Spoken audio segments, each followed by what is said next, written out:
What's up gamers, Cryptigo here, and welcome back to Lowering the Mark, a show where I analyze the current and former world records of Mario Kart 8 Deluxe time trial runs to see how these records get faster over time. We'll look at elements such as the loadout, racing lines, and mushroom usage to get a better understanding of what's bringing these times down. If you haven't already, please consider subscribing to my channel and hit the notification bell to be the first to know when my videos go live. For today's episode, we'll be taking a look at a course that's been a staple in Mario Kart since the beginning, Bowser's Castle at 150cc. On April 30th, 2017, the world record for this course was set at 2 minutes 3.331 seconds by the player Sakuyan. A few years later, on January 7th, 2020, the world record was set at 1 minute 59.952 seconds by the player Lemon. That's a 3.4 second difference between records and a 2.7% faster time. Let's meet our racers. Our former world record holder Sakuyan has broken 6 world records across 2 unique courses and has spent 1 day holding at least 1 world record. Our current world record holder Lemon has broken 116 world records across 17 unique runs and has spent over 1,000 days holding at least 1 world record. Let's take a look at how Lemon's world record became a reality over the years. At pre-release, the world record was just under 2:06, and within a few days, British player Sean and a few other Japanese players took the time down to 2:02. From there, Sean would carry the torch to bring the record to 2:01 and then down to the 2-minute mark through the end of 2017. Sean and Japanese player Lemon had a battle in 2018 that resulted in 13 broken records, with Lemon coming out on top with the fastest time that year, which also stood for 342 days.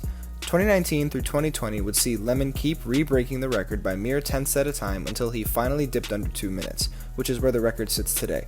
In total, the record was broken 103 times by only 8 different people.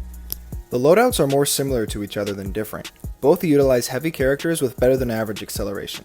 Sakuyan uses the combo of Dry Bowser in the W25 Silver Arrow, Roller Wheels, and the Cloud Glider. Lemon uses the combo of Roy with the Bitty Buggy Cart, Roller Wheels, and the Paper Glider. We've got 2 different heavy characters this time around, each with slight advantages over the other.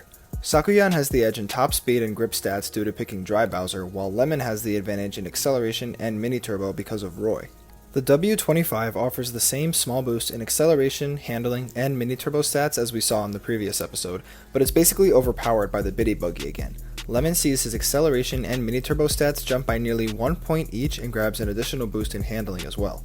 We've got the roller wheels on deck again, and you know what that means. But for the roughly 70% of you who don't even make it this far in these videos, I'll explain it again. The roller wheels offer great boosts in those key stats that time trialers look for, but that higher acceleration is the main appeal. Both racers see the same point increases and decreases for each of their stats because of this choice. Both the Cloud Glider and the Paper Glider offer roughly the same impact on any loadout. The weight is reduced a bit, handling increases, and acceleration and mini turbo benefit as well. Overall, these loadouts don't look too different, but Lemon does enter the race with a slight advantage that makes the difference between a good run and a great run. Let's take a look.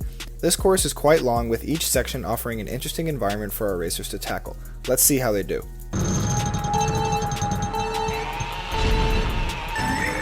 Both racers start the race with a rocket start and run pretty similarly until we hit this point here.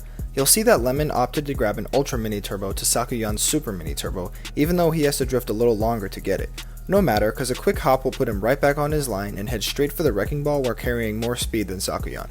From there, they both hit the 2 jump boosts and each grab a Super Mini Turbo before going into the Fire Pit section. The lead for Lemon is now just over a quarter of a second, but that lead will get larger here soon. For pretty much all but the final turn, both racers drive through here grabbing the same 2 mini turbos on the right wavy path. Where these runs differ is in the mini turbo arrangement at this turn here.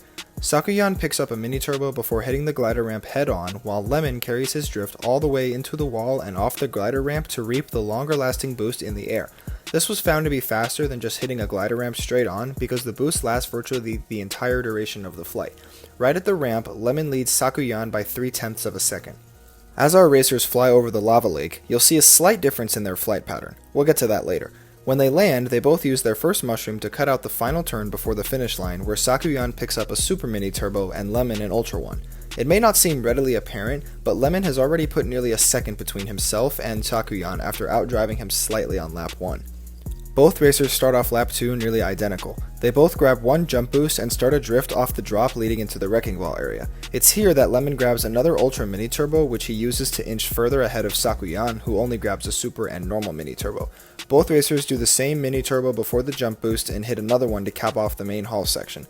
Lemon's lead has now stretched to over 1.3 seconds going into the Fire Pit section. Now both racers kind of do the same thing here, but trust me, there is a difference. Sakuyan grabs like 5 jump boosts here, but grabs major air on the last one for basically no reason. He goes a bit wide as a result and likely loses a bit of time. He finishes this section off by grabbing another mini turbo right before the glider ramp, similar to lap 1. Lemon responds by grabbing about the same number of jump boosts, but on his last one, cuts a larger chunk of that turn out and goes a little higher than Sakuyan, but hits the ground closer to the inside of the track where he charges up his ultra mini turbo again to release in the air.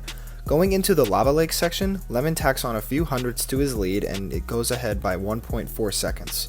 Speaking of glider ramps, let's talk about why Lemon flies all weird during this section. He's utilizing a technique known as motion glider. It's a popular strat that's recently been picked up on a few other courses where you go off a glider ramp, pause the game quickly, and turn on motion controls. This technique gives the player a lot of extra air handling, and since Lemon isn't facing forward on takeoff, the quick change in direction that motion glider provides is optimal to stay on an efficient line while carrying all the boost of the mini turbo before it. Now, I'm sure someone on YouTube will make a video where they explain motion glider a little better than I just did, but that's just an idea of what it is. As we watch our very confused pilots fly over the lake and land before taking the same shortcut before the finish line, it becomes clear that Lemon builds his lead during that flight. From the glider ramp to the finish line, he's added a whole 7/10 of a second to his lead to be ahead of the former world record by 2 seconds going into the final lap. Now there's nothing worth explaining here in the main haul section that I haven't already covered, so we're just going to breeze right through this. There is, however, a difference in the fire pit section for lap 3. Sakuyan decides to take the left path, which was smart considering that Rock Bowser's left fist was going to crush and likely stun him if he chose to go down the right path. He'll grab 2 more jump boosts and mini turbos before the glider ramp at the end of this section. Lemon stays on the right path and grabs 2 jump boosts before grabbing his last air-initiated Ultra Mini Turbo to fly over the lava lake. It's also worth noting that he took those wavy path turns a bit tighter than Sakuyan, thanks to the Bitty Buggy's smaller frame. The lead for Lemon going into the lava lake section is now just over 2.5 seconds. Both racers once again fly over the lava lake and hit the ground before using their last mushroom to cut out that last big turn before the finish line. Lemon applies those last few touches before the end of the race to inch further ahead of Sakuyan and dips under 2 minutes with a time that is nearly 3.4 seconds faster than the former world record. So by carrying more speed from longer lasting mini turbos and using motion glider to take advantage of that little extra air handling, Lemon was able to cement his spot as the fastest racer in the castle with the only time in the world under 2 minutes. I again wasn't able to hold a Q&A session for this video, but I promise there will be one in the next video. Let's have a look at the best known splits. The race times where these best known splits were achieved were a little harder to track down, but we know that they are spread out among 2 different players. Their sum time add up to a time that is just over 0.5 of a second faster than the world record, which really shows you just how optimized this run has become over the years. Yes, there is some improvement, but very little of it. Let's take a look at the worldwide top 10. We see Lemon at the top of the board, but he's not the only Japanese player up there. 2nd through 6th place include very talented players such as Meizu, Jagao, and Tanaka. We also see the early Bowser's Castle veteran Sean at the 7th spot and Alberto right behind him, and 2 more Japanese players round out our top 10. Lemon has been the only player under 2 minutes for a while others just fractions of a second behind. He's been number 1 for nearly 200 days, but anything can happen in the crazy world of time trials.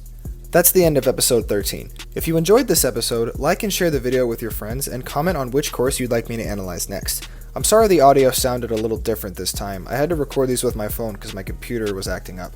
And to the 9% of you guys who watched the whole video, extra thanks to you for sticking around during this series. Don't forget to subscribe, and I'll see you guys in the next one.